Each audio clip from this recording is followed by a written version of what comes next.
12, 13, 14, 220, 220. Нино, какво ще правиш днес? Гърди и бицепс. Ами искаш ли да гледаме Василина на пръстените да изтеглим трилогията? Чая ще отворя.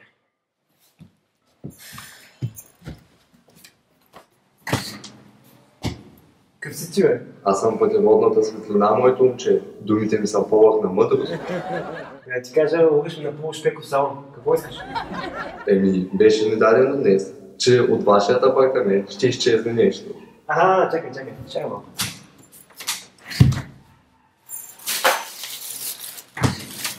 Беше прав.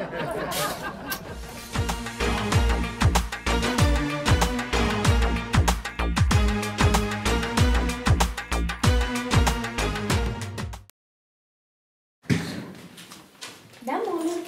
Намасте, Наталия. Аз съм Махмуд. Откъде ми знаете името? Знам много неща за теб. Дори, че през последните 3 дни са били дни на парливи. Какво искаш да кажеш? Че си ходила до червен бряг, моето момиче да нагледне. Абе, откъде си вадиш те вулгарни изводи, бе, монголеца? Индиец. И освен това, мога да ти кажа за лошия ти бюджет от началото на годината и как да си подредиш мебелите, за да излъчват позитивна енергия. Какво? Ама как? Покани ме на чай и мога да ти покажа как да си подобриш финансовото положение и междувременно как да си подредиш мебелите си. Добре, хайде, влизай.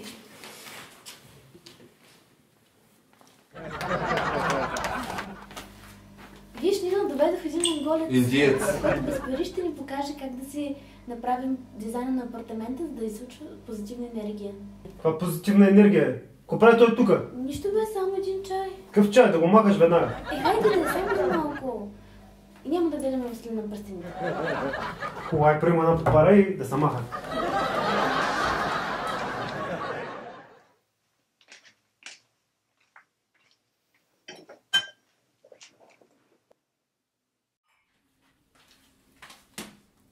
Какво прави столът в това положение? Горният стол зарежда с енергия долният стол. Докато разсипеш чая, ще можеш да свалиш горният стол и да седнеш на този зареден с енергия стол. Знаех си, че е добра идея да те поканя.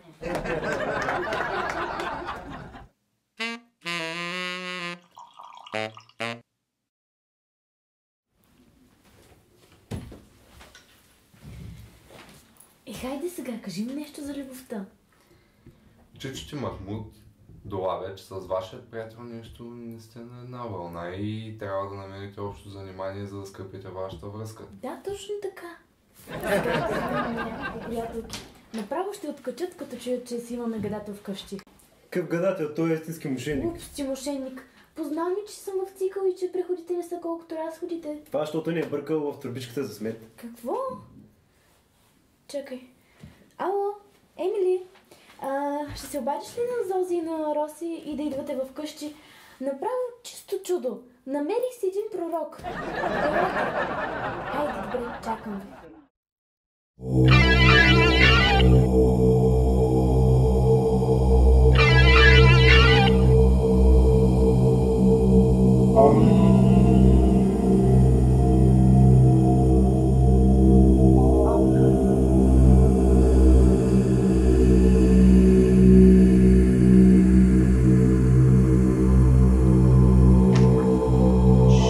Правите тук, бе?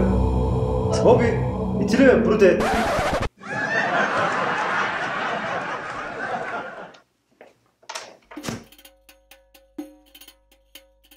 Онзи ден в мола си харесах една супер сладка рокля с камъни Сваровски, но е прекалено скъпа. Кога ще успея да си я купя? Когато я пуснат в магазин за втора употреба.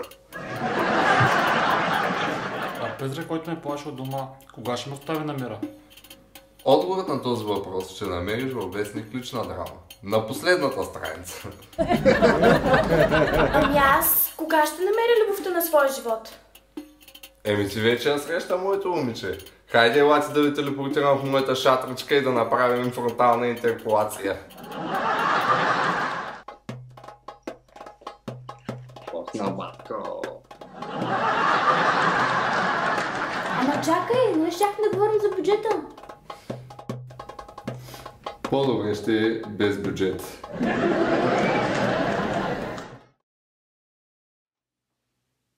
Наталия, хайде да те бъде на кино да гледаме Хобита.